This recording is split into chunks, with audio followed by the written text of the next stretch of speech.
most talked about moments of the night did not even happen on the stage, but it happened behind the scenes, involving the people who would sit in Donald Trump's box at the debate. The campaign apparently wanted to put Bill Clinton's alleged sexual assault victims front and center, but then the campaign was reportedly overruled by Frank Fahrenkopf, the debate commission's Republican co-chairman, leading some Trump supporters to suggest this is proof that the system is rigged.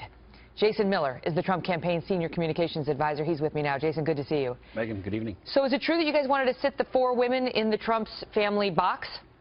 Well, absolutely. And we should have been allowed to, but that was yesterday, and now we're on to the rest of the campaign. Do you feel like you were treated unfairly, given that Mark Cuban was allowed to sit in the front row for Hillary at the last debate? Look, there have been a lot of issues with this debate commission, from the Mike incident at the first debate to the incident last night. But despite all of that, and despite the pile-on, the 3-on-1 we had with the two moderators against Mr. Trump, so ultimately became a 3-on-1 during the debate. I thought he still did really well and won the debate. There was some rumbling about Trump demanding that Frank Fahrenkopf be removed from the commission, not have anything further to do with these debates.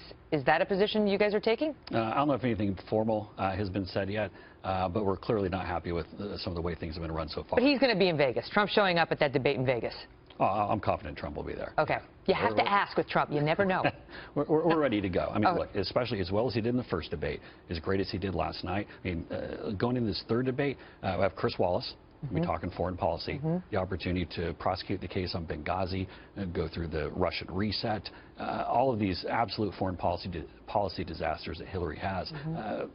This will be a great opportunity for Mr. Trump. One of the things that Trump was saying just there was, we're going to make sure this election's not stolen. Why does he think there's a risk? What does that mean? Well, I think what he's talking to is the fact that we have to make sure we turn out our people. We have to make sure we have voter integrity at the polls. We have to make sure that the reporting is fair and it's accurate, and we're making sure that we're getting the information to all of our people. They're not being fed false information. And we have to turn out and vote. I mean, that's ultimately what it's all about. What do you make of the latest polls that show Trump behind 11 points behind Hillary Clinton in a 4-person race, and 14 points behind her in a 2-person race? I love the fact that NBC seems to now be getting into the business of breaking the news and then also having the polls magically pop up. No, we all do. We all both report the news and have polling operations. Right. It's not unusual. Right. But this poll is an outlier. You look at the LA Times poll, which has us ahead by several points. There are a number of other, the Gravis poll from just a couple But this is the one that was done entirely after the sex tape, the Access Hollywood tape, broke. Yeah, but it was before last night's debate. And what we've seen for any of the tracking polls that we've seen, like the LA Times and others that we've been looking at, is the fact that this has been holding pretty consistent. And I think actually Mr. Trump will probably get a pretty nice bump after last night's debate. I mean, it was a big win for him. We felt very good. I'm not sure what your thoughts are, but we thought Hillary looked pretty rattled coming out of the debate. And so we're pretty excited about the next one, too. What do you make? Earlier, Trump said today that if more tapes come out, like the one we saw, the Access Hollywood thing with Billy Bush, if more tapes come out, he says he's going to attack the Clintons on women. He will continue to attack Bill and Hillary Clinton. Why would that be, when, if you take the Access Hollywood tape, that was an NBC News release? It wasn't, the Clinton camp didn't have anything to do with that one. Well, I think there are a couple of things here, taking a step back for a moment. Number one, on our side, we were calling out the hypocrisy of Hillary Clinton in her campaign, with the constant low road. You played the clip beforehand of one will take the low road, we'll take the high road. Their campaign has been taking the low road this entire campaign. And so she had a lot of choice words for him last night, too. She wasn't entirely up there, as she would have us believe.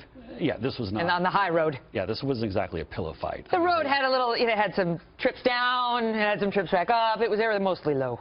But look, we're going to call it hypocrisy when we see it. We're not going to be shy about it. We're going to stand up. We're going to defend ourselves, and we're ready to fight back. Let's talk about these 4 women specifically, because there's the one woman, 3 of the women accused Bill Clinton of sexual assault, allegations that were never proven in a court of law. And then one woman, Kathy Shelton, was herself a rape victim, not of Bill Clinton, a rape victim when she was 12 by some man, and Hillary Clinton was his court-appointed legal defender. And the case was plea bargained. He got off with time served, which was only a couple of months. Then she was heard on tape laughing about the case and some aspects of it on tape years later. Why does that speak to Hillary Clinton's character? And is it true that Roger Stone and his super PAC paid Kathy Shelton $2,500 to give her testimonial? No, I've never heard anything about that. We certainly didn't pay. Roger Stone says he did. I have no. I can't speak for Roger Stone. I have no knowledge of anything like that. We certainly didn't go and pay anyone to join us yesterday. But this Kathy Shelton case really speaks to Hillary Clinton's character. Kathy Shelton, at the age of 12, was horribly raped. It was a very disturbing. By an adult male. It's a very disturbing case. And Hillary Clinton. This is her in the blue, just for our audience. Go ahead. Hillary Clinton had the option to take this case. She didn't have to go and take this case. That's disputed. She says she was court appointed, and the prosecutor in the case agrees with her. Okay, I'll disagree on that. She didn't have to take this case.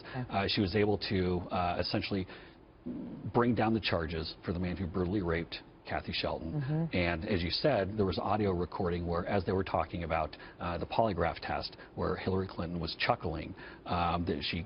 We have that. Can we listen to it? Yeah, please. Let's listen to it, where she's talking about the polygraph and how she no longer believed in it after this case. Listen.